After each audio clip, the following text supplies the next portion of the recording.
estamos ahí. Y veamos acá, hablamos del exen IVA, ¿por qué aquí? Porque aquí estamos hablando cuando él tiene derecho a usar las constancias. Entonces, el exen IVA es un derecho. ¿Quiénes usan constancias de exención? Que levante la mano. Más o menos la mitad, menos quizá. Los demás no están utilizando constancias de exención. Las constancias de exención son un derecho que tienen para no pagar el IVA sobre esas compras que están realizando. Desde luego, como venimos diciendo, con el cuidado de ver en qué se las puede aplicar y en qué no, porque no aplica para todo lo que vayan a comprar. Deben estar obligados, una vez se les autoriza el sistema y se les da una tarjeta para compras, utilizar el formulario 2118 y lo deben presentar trimestralmente reportando el uso que hicieron de esas exenciones.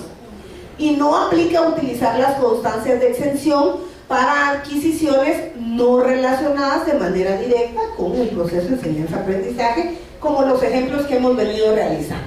Este es un ejemplo de la constancia de exención que se genera por medio del POS en los establecimientos que lo tienen, y los establecimientos que no tienen un POS de exen IVA que acepte esa tarjeta, pues a través del sistema hacemos una boletita de esta con los datos en blanco para llenarlo nosotros en el lugar de la compra. No hay problema. Ahora ven, pasemos a cuando el colegio paga y no puede utilizar la constancia de exención y no le aplica. Es decir, que él sí tiene que pagar el IVA en esa compra. Cuando compre bienes, cuando utilice servicios o realice cualquier compra que no esté relacionada de manera directa con su actividad educativa. En ese caso tiene dos opciones: ser consumidor final del impuesto o reclamar el derecho al crédito fiscal según corresponda. ¿Cómo funciona esto? La ley del IVA funciona a compensación de créditos y débitos, ¿no? Entonces, los débitos es el IVA que está en las ventas que yo hago. Cuando yo vendo y cobro IVA, ese es el débito que yo debería pasar al fisco. Cuando yo compro y pago IVA, ese es el crédito que yo tengo derecho a recuperar. Entonces el IVA funciona, mire, a todos los débitos que usted le tiene que pagar al Estado, réstele los créditos a los que tiene derecho y solo mande pagar la diferencia. Y ahí usted solito se va compensando. La ley dice que no hay devolución de crédito fiscal. No hay devolución, solo para los exportadores y aquellas personas que le vendan a los exentos, pero que solo al exento le venden, entonces no pueden recuperar el IVA en otras transacciones. Solamente para ellos, de ahí nadie más. Entonces, ¿cómo funciona esto? Esto funciona. Si yo estoy realizando actividades solo exentas, en la mayoría de las cosas yo voy a poder utilizar la constancia de exención. Pero asumamos que hago una reparación o construyo algo por lo cual estoy seguro que no me van a aceptar la exención, aunque sea para lo exento, porque yo no hago nada grabado, solo exento. Pero decido que mejor no voy a usar la constancia para no tener problema, entonces pago el IVA. Pero ese IVA yo no lo voy a recuperar nunca, porque no cobro IVA nunca, porque todo lo que hago es exento. Entonces en ese caso yo soy un consumidor final. El IVA pasa a ser parte del costo de lo que yo compré y es costo para el establecimiento. Ahora bien, si yo realizo actividades exentas, pero también realizo actividades grabadas, por las actividades grabadas que realizo, yo emito facturas y ahí cobro IVA. De ese IVA yo puedo recuperar el IVA de esas compras en las cuales pagué. Entonces yo puedo compensar crédito fiscal si estoy generando IVA en operaciones exentas, en operaciones que no están exentas. Entonces ahí compensa. Y en el formulario hay que reportarlo de manera diferente también. Si yo tengo ingresos, no me recuerdo si la siguiente lámina, no, la siguiente lámina es lo que les estaba explicando, crédito débito. Esto es lo que les expliqué, el IVA de las ventas es el IVA débito y el IVA de las compras es el IVA crédito, que yo lo tengo que compensar para recuperarlo. Pero les voy a enseñar luego el formulario para ver en qué casilla pongo ese IVA cuando yo soy consumidor final y no lo voy a recuperar y es gasto para mí, y dónde lo pongo cuando yo tengo operaciones grabadas y lo voy a recuperar como crédito fiscal del IVA que me tocaría pagar. Entonces veamos acá. Primero, pasemos a esta parte. La documentación legal, básicamente podemos hablar en este caso de la factura.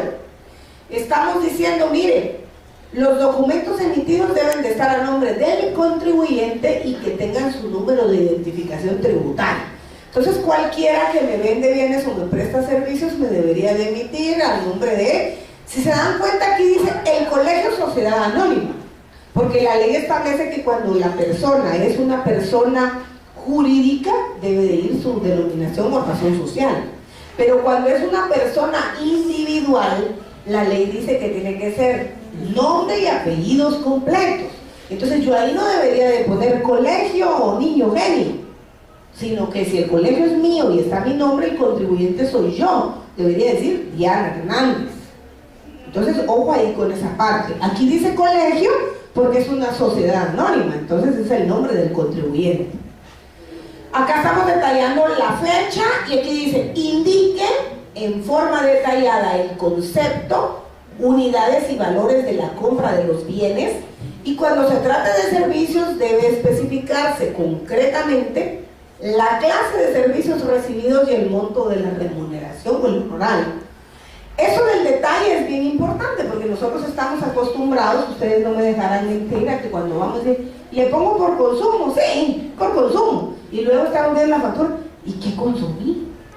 Ya ni se acuerda uno porque el nombre del negocio, no todos dicen zapatería tal, ya sabéis que son zapatos, ¿verdad? Pero algunos dicen distribuidora YZ, ¿y qué venden ahí? A saber, y ahí nos acordamos que se consume en ese lugar. Entonces la ley dice detalle, miren acá dice 100 libros de texto, ya no leo ustedes, es que esa cañonera lo redujo, me acerco, libro de texto de ciencias naturales, 50 quetzales cada uno, y entonces ya me pone bien los 5,000 que corresponden, y ya me lo totaliza, ¿verdad? Entonces tiene que llevar el detalle, ojo con eso. Veamos acá, siempre hablando de la documentación, se debe de encontrar registrada en el libro de compras.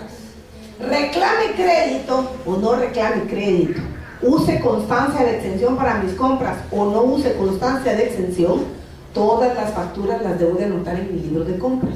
De igual manera, cuando vamos al libro de ventas, tengo mis recibos que no están autorizados por la SAT para los recibos exentos. Esos los tengo que anotar en mi libro de ventas porque es mi venta del servicio. Que está exento es distinto, pero ese es mi ingreso. Entonces tengo que anotar los recibos exentos y tengo que anotar las facturas por lo que estoy vendiendo grabado.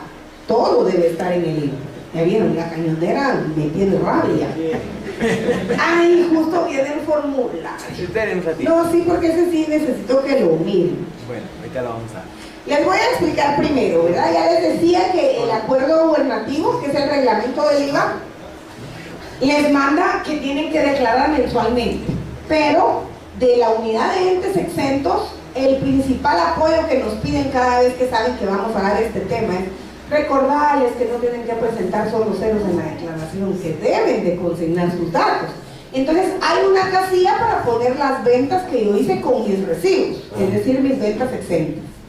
Hay una casilla para que yo ponga las ventas por las cuales facturé, las ventas grabadas. Y luego del lado de las compras también hay una casilla para que yo ponga las compras por las cuales no utilicé constancia de exención y no voy a recuperar el IVA y soy consumidor final. Y hay otra en donde yo tengo que poner las compras por las cuales me emitieron factura, yo pagué el IVA y voy a recuperar ese IVA. Entonces también hay una casilla. Entonces todo lo tenemos que poner de manera separada. Y de igual manera el contador también nos debe llevar nuestro registro de manera separada. Pero, si se dan cuenta acá, tenemos el apartado número 3 del formulario en donde se reflejan los débitos fiscales. Ay, fíjense que aunque quede torcidito yo preferiría más grande porque si no, no me van a ver los que están hasta atrás. Si se quieren hacer más adelante para ver bien la casilla que les voy a enseñar, se pueden hacer. Ahí digo yo, miren acá les hemos hecho un asterisco. Aquí están ventas exentas y servicios exentos. Ahí tienen que anotar todo lo que documenten con los recibos que no están autorizados por la SAT. Y luego acá dice ventas grabadas. Si se dan cuenta, este rubro lo consignan acá y no les va a calcular ningún IVA. Por eso no hay ningún IVA incluido.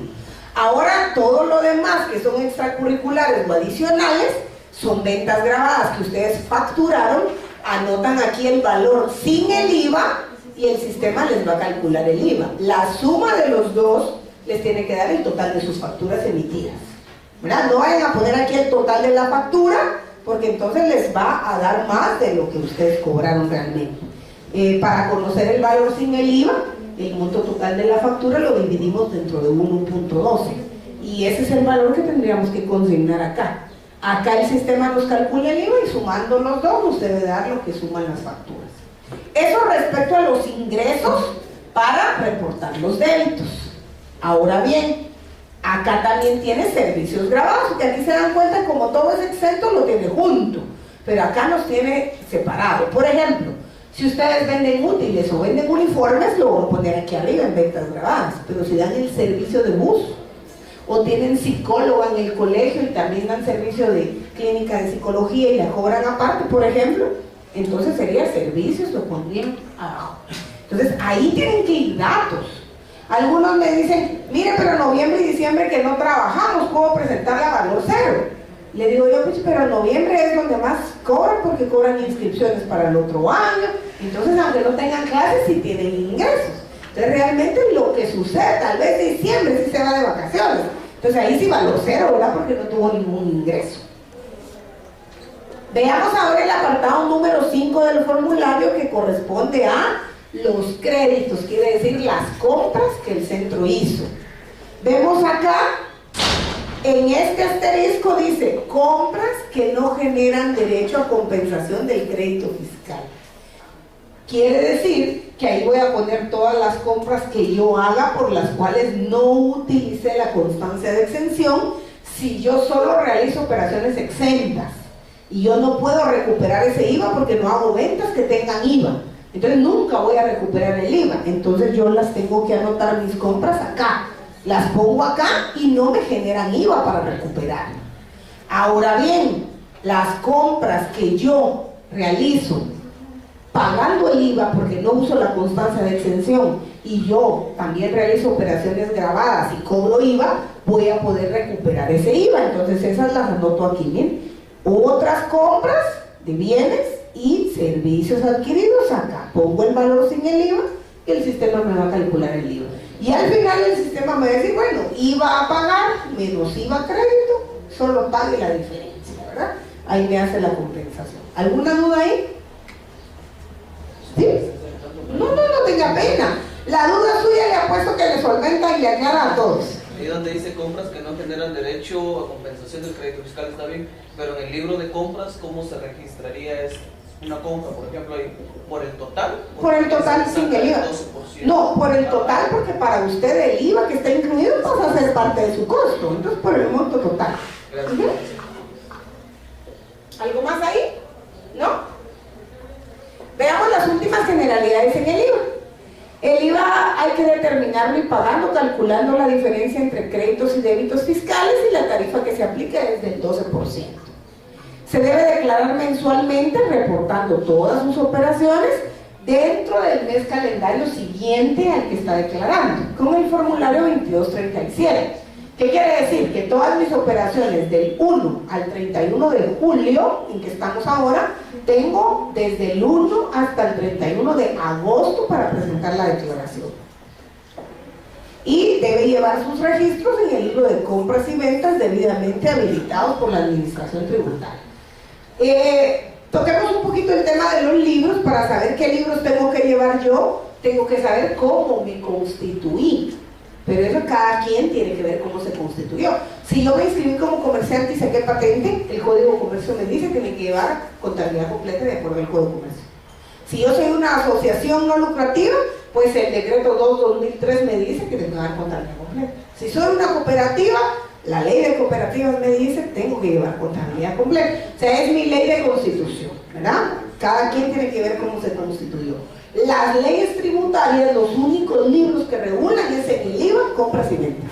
Adicional a los libros que a usted le toque llevar por cómo se constituyó, tiene que llevar uno de compras y uno de ventas por la ley del IVA. Listo. ¿Qué preguntas nos han hecho algunos acá respecto al IVA? Mire, y yo puedo inscribir el colegio como pequeño contribuyente porque no voy a tener ingresos mayores a los 150,000 quetzales en el año. Sí lo puede inscribir, pero ahí pierde toda la calidad de exención, porque el pequeño contribuyente es un régimen aislado que no goza de ninguna exención. Paga el 5% por todos los ingresos que tiene y no tiene derecho ni a constancias de exención ni a reclamar crédito por ninguna compra. Entonces paga el 5% de todo, de la colegiatura, del derecho a examen, de la matrícula, de los útiles, de los libros, del bus, de todo lo que cobre, 5% y se acabó. ¿Puede ser pequeño? Sí, pero ahí pierde la exención. Entonces es lo único que... A veces hay gente que dice, ay no, yo prefiero, porque tienen también la idea equivocada de que no son fiscalizados por ser centros educativos, sino que son fiscalizados porque están usando constancias de exención. Entonces muchos dicen, ay no, mejor no uso exenciones para que no me fiscalicen. No, pero si es centro educativo le van a fiscalizar a que no las use, porque la ley ya vimos ahí que manda que tiene que ser fiscalizada. Entonces también no hay que malentender esa parte. Bueno, algo del IVA, ahí terminamos el IVA. Creo que me extendí, ¿verdad? Pero ¿puedo seguir? ¿Sí? Bueno, veamos el ISR, derecho a rentas exentas. Al igual que en el IVA, el ISR le dice, mire, están exentas las rentas, en el ISR son ingresos. Los ingresos que tenga por matrícula de inscripción, colegiatura o derecho a examen, por estos no va a pagar el ISR por esos ingresos realizados y los va a documentar con el mismo recibo que ya emitió en el IVA, ¿verdad? No tiene que emitir otro recibo. ¿Cuáles serían las rentas grabadas para el colegio? Estamos hablando de lo que recibe el colegio de ingresos. El colegio va a recibir pagos por recargos, ventas de útiles, librería, cafetería, cuotas extraordinarias o cuotas de clases extracurriculares. Todo esto correspondería a pagar el impuesto sobre la renta. Entonces vemos que funciona igual que en el IVA. Lo que está exento en el IVA y tiene recibo no paga ISR. Lo que está grabado en el IVA y tiene factura paga IVA y paga ISR. Entonces ahí va de la mano. Veamos aquí cuáles son los regímenes que hay en el ISR, porque si yo realizo por lo menos una actividad grabada al ISR, tengo la obligación de inscribirme a un régimen, afiliarme. Si yo solamente realizo operaciones exentas, entonces pasa lo que decía el muchacho. Solo hago operaciones exentas, me van a afiliar al IVA y mi hoja de obligaciones va a decir que tengo que presentar la declaración mensual del IVA y nada más. No estoy afiliado al ISR. Aún vamos a ver aquí que debo presentar la anual informativa de ISR todos los años, aunque no esté afiliado, pero debo de hacerlo. Pero si realizo operaciones grabadas, entonces tengo que elegir uno de estos dos regímenes. Y aquí vamos a ver de manera resumida cada uno. Si yo elijo el régimen sobre las utilidades, como su nombre lo dice, voy a determinar mis ingresos, mis gastos y cuánto me queda de utilidad o de ganancia. Sobre esa ganancia voy a pagar el impuesto a la renta. Entonces dice que se va a aplicar la tarifa del 25%, se va pagando de manera trimestral y sus facturas van a decir sujeto a pagos trimestrales. Debe de hacer una declaración, debe de hacer su declaración trimestral en el mes siguiente a que finalice el trimestre con el formulario 1361. Y debe presentar una declaración anual que va a ser la liquidación de todo el año, que la debe presentar dentro de los 3 meses del año calendario siguiente. Es decir, que los trimestres ya están establecidos. Enero, febrero y marzo es el primer trimestre, abril, mayo y junio el segundo, julio, agosto y septiembre el tercero. Y el último trimestre ya no hago pago trimestral, sino lo consolido con todo el año. Y entonces tengo del 1 de enero al 31 de marzo del año siguiente para declarar enero a diciembre de 2017. Entonces tengo el año. Debe llevar contabilidad completa cuando corresponda, porque ya dijimos que ley le va a decir si lleva o no. Y estaría obligado a presentar un reporte de inventarios al 30 de junio y al 31 de diciembre las existencias. Y finalmente, si está obligado a hacer retenciones, deberá retener y mandar a pagar las retenciones dentro de los primeros 10 días de cada mes, las retenciones que practicó.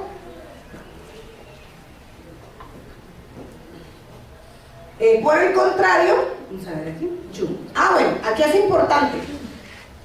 La ley establece que si llevo operaciones exentas y grabadas, pues todos los gastos también los tengo que tener separados. ¿Qué son gastos que se relacionan con los ingresos grabados y qué son gastos que se relacionan con los ingresos exentos?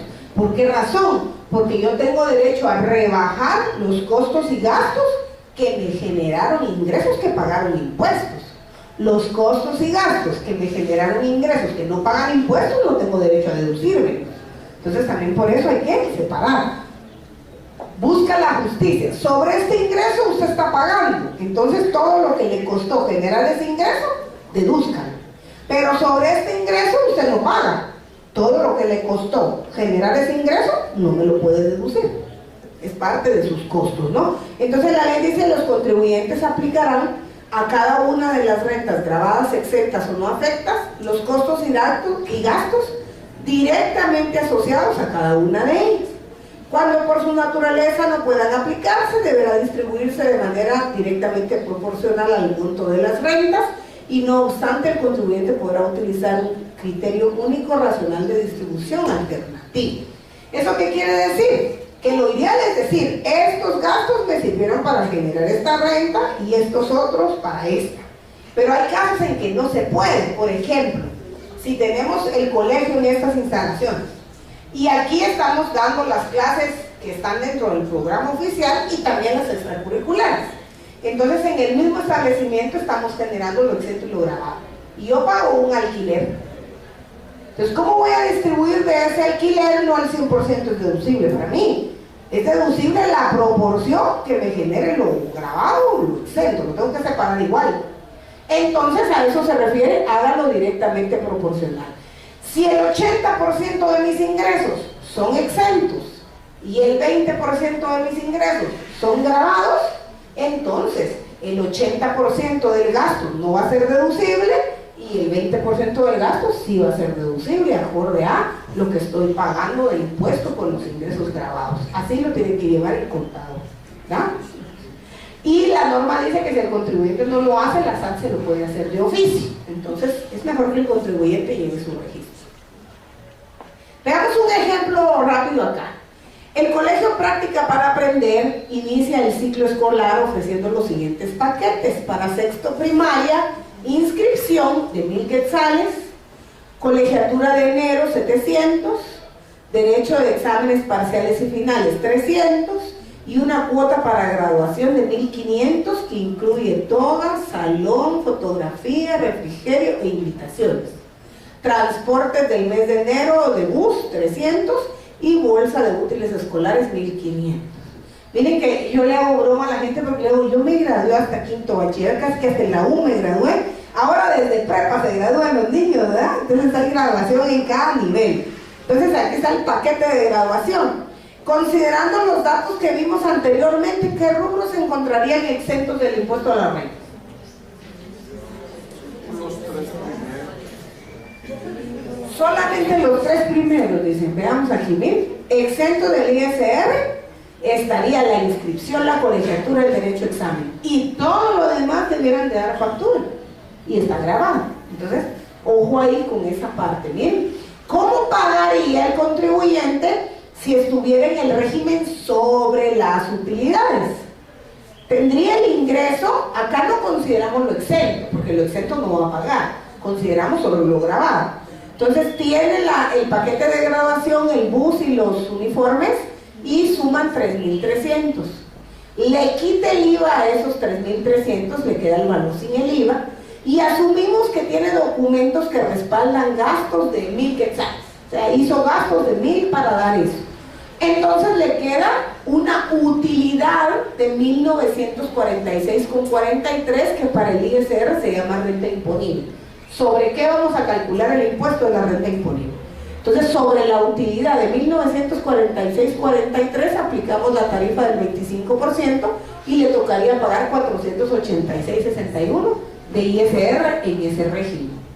Teniendo las mismas condiciones, vamos a ver el ejemplo con el de ingresos. Miren ustedes, el contribuyente que está en el régimen sobre las utilidades debe llenar su formulario trimestral pagando. pero debe hacer la declaración anual. En la declaración anual, el formulario le dice, diga cuáles fueron sus ingresos, todos, sean exentos o sean gravados. Luego le dice, diga cuáles fueron sus gastos, sean de rentas gravadas o de rentas exentas, todos sus gastos. Y luego en otro apartado le dice, bueno, miren, estos ingresos sí pagan y estos no. Estos gastos se deducen y estos no. Entonces, los bloques son de información general. Entonces, aquí tenemos el de ingresos, aquí tengo que poner todos mis ingresos. Si se dan cuenta, les dice aquí, producción, venta o comercialización, y aquí está prestación de servicio. Depende qué es, yo pongo mis ingresos. Y luego digo cuáles fueron rentas exentas. Entonces la colegiatura, el derecho a examen y la matrícula lo tengo que poner aquí como exento y aquí lo que sí facturé, pero va a ir todo. Y si me dieron donaciones que me regalaron, pues también las incluyo por acá. Luego en el apartado de la renta imponible, aquí sí ya va a discriminar, miren. El formulario le pone al contribuyente su total de ingresos menos su total de costos, como una utilidad global. Pero como tenemos que restar lo que no paga impuesto, acá le decimos, mire, a esos grandes ingresos que ya están incluidos aquí, réstele mis rentas exentas, porque eso no paga impuesto. Entonces aquí las restamos y le sumamos los gastos que no son deducibles, porque acá ya los hemos rebajado todos. Y estos dos no se deben rebajar. Los que son de exentas y de no afectas, estos no se deben rebajar, los consignamos aquí. Y otros que no sean deducibles aquí. Y esas casillas debería llenar el contribuyente para presentar su declaración anual con toda la información. Inclusive si el contribuyente no estuviera afecto a impuestos porque solamente realiza operaciones exentas. Si solamente realiza operaciones exentas, no va a consignar nada en estas casillas, sino solo aquí en renta exenta va a poner todo. Va a poner sus costos y gastos de rentas exentas y aquí le va a dar un valor X. Cuando reste las rentas exentas acá y le sumen los costos y gastos que le incurrió para generar las rentas exentas, aquí le va a dar renta imponible 0 y por lo tanto no le va a calcular impuesto a pagar, pero su información sí va a reflejar en el formulario. Ahí dice cuántos ingresos tuvo y cuántos gastos tuvo, pero no le va a salir impuesto a pagar. Entonces, de igual manera la tiene que llenar, aunque solo haga operaciones exentas, porque el artículo 39 de la ley del ISR establece que están obligados a presentar la declaración anual del ISR todos los contribuyentes, aun cuando tengan rentas total o parcialmente exentas. Entonces ahí ya nos amarra a todos. ¿Cuál es la clave ahí al inicio del formulario? Al inicio del formulario de ISR nos pregunta en qué régimen estamos. Dice régimen sobre ingresos, régimen sobre utilidades o contribuyente exento. Entonces, si yo solo realizo operaciones exentas, voy a escoger contribuyente exento. Pero si tengo exentas y gravadas, tuve que haber escogido en mi inscripción el régimen sobre ingresos o el régimen sobre utilidades. Entonces en el formulario escojo qué régimen elegí para las rentas que sí pagan, si tengo sobre ingresos o si tengo sobre utilidades. El exento solo cuando yo realice 100% actividades exentas. ¿Sí? Bueno, y veamos la generalidad del régimen sobre ingresos. Como su nombre lo dice, este no va a determinar ingresos menos gastos y la utilidad, sino que sobre el total de ingresos, solo el 5% o el 7% si se pasa de 30,000. La forma de pago es con retención o pago directo. Retención si ustedes le pagaran a personas que son agentes de retención, pero como ustedes los que les van a pagar son padres de familia que no son agentes de retención, ellos nunca le van a retener. Ellos les pagan y entonces ustedes deben hacer el pago sobre lo que no les retengan, ¿verdad?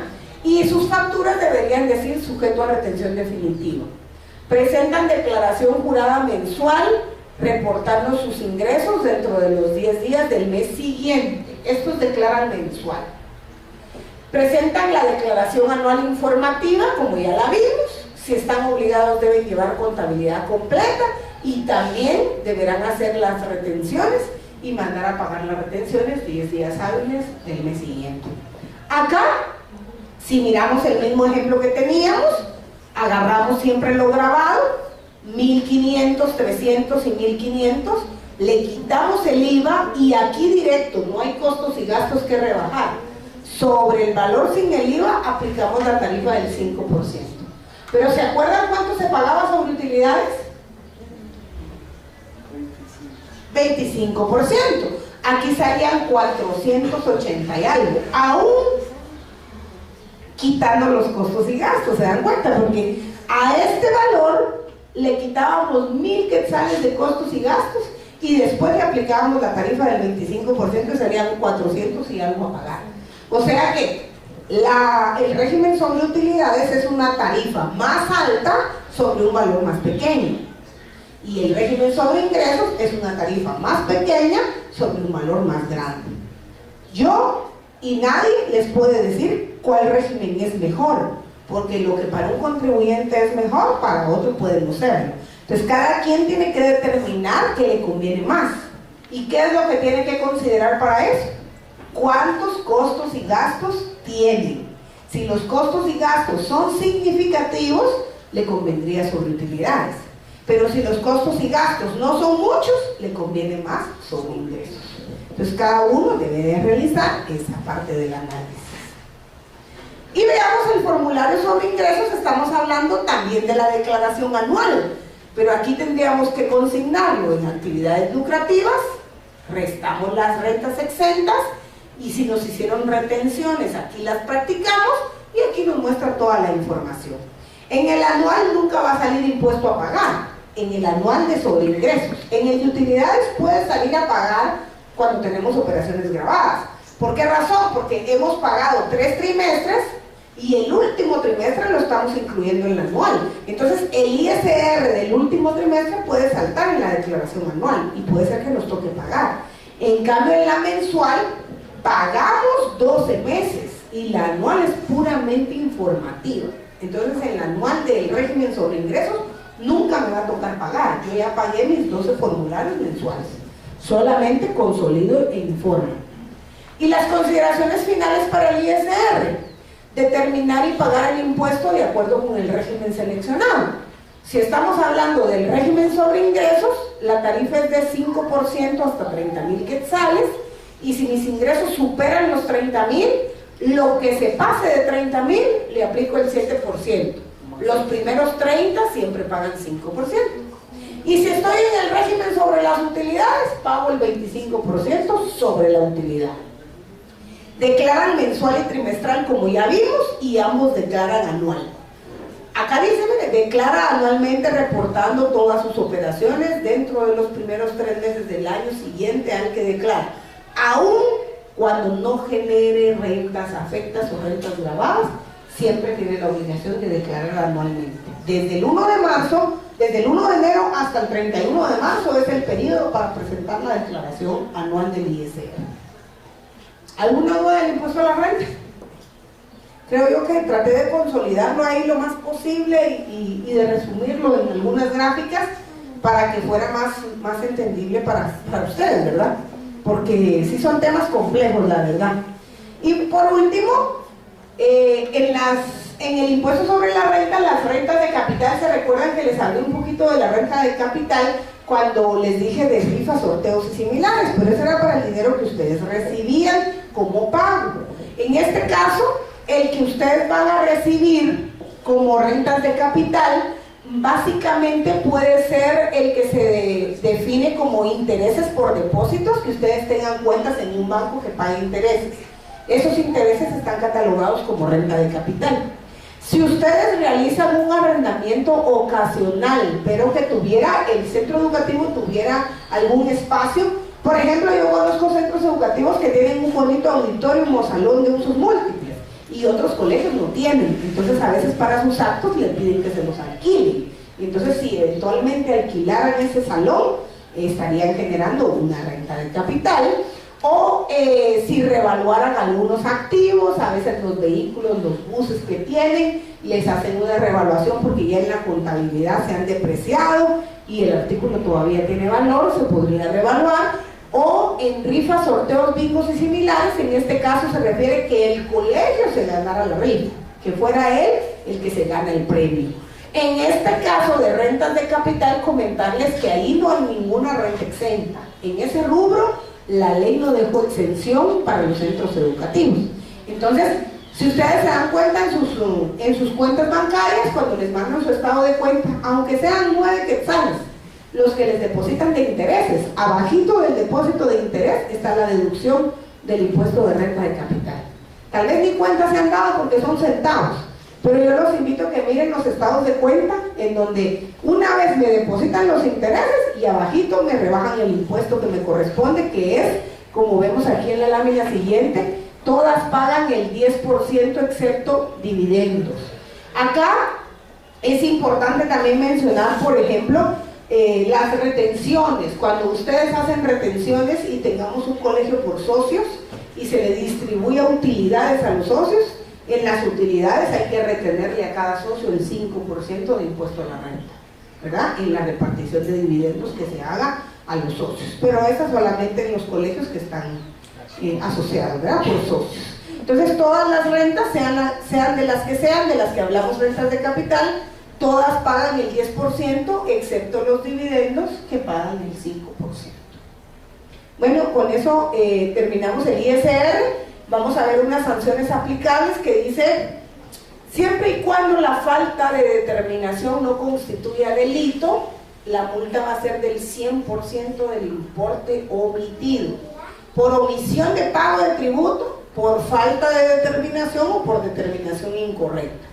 Y eso siempre se le adicionan los intereses que correspondan, ¿verdad? Desde el día que se debió pagar hasta el día que se pague.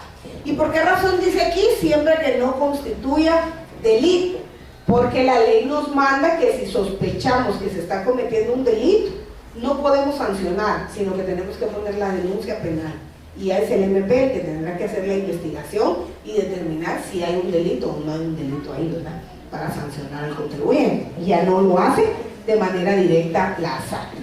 Y un par de minutos más solo para comentarles respecto al impuesto de solidaridad, que es el ISO, y al impuesto del timbre, que eso los traigo resumidos en 2 laminitas nada más. Porque el impuesto de solidaridad tiene como hecho generador que la persona realice actividades mercantiles o agropecuarias en el territorio nacional, que disponga de patrimonio propio y que tenga un margen bruto mayor al 4% de sus ingresos. Si cumple con todos estos, estaría sujeto al impuesto de solidaridad. Sin embargo, el artículo 4 de la ley da la exención para los centros educativos, y aquí no es limitada a esto o a lo otro, aquí es amplia. Aquí simplemente dice: los centros educativos públicos y privados legalmente autorizados para funcionar en el país gozan de la exención. Entonces ahí tienen la exención por todos los ingresos que tienen. Aquí no está separado. El ISO gozan de la exención. Y en el impuesto del timbre, que el hecho generador, este es un impuesto documentario. El hecho generador son los documentos que tengan actos o contratos grabados según la ley. Y la exención en el artículo 10 dice que están exentos los centros educativos privados que realicen planes y programas oficiales de estudio, así como los autorizados como experimentales, cuando el pago del impuesto les corresponde. Entonces, si les corresponde el pago del impuesto del timbre, por ejemplo, les decía yo, cuando alguien se gana un premio de una rifa, tiene que pagar el 10% de ISR, rentas de capital, y el 3% de timbre. Si ustedes como colegio se ganaran el premio, solo tienen que pagar el 10% de ISR. El 3% de timbre entraría dentro de esta exención y no tendrían que pagar.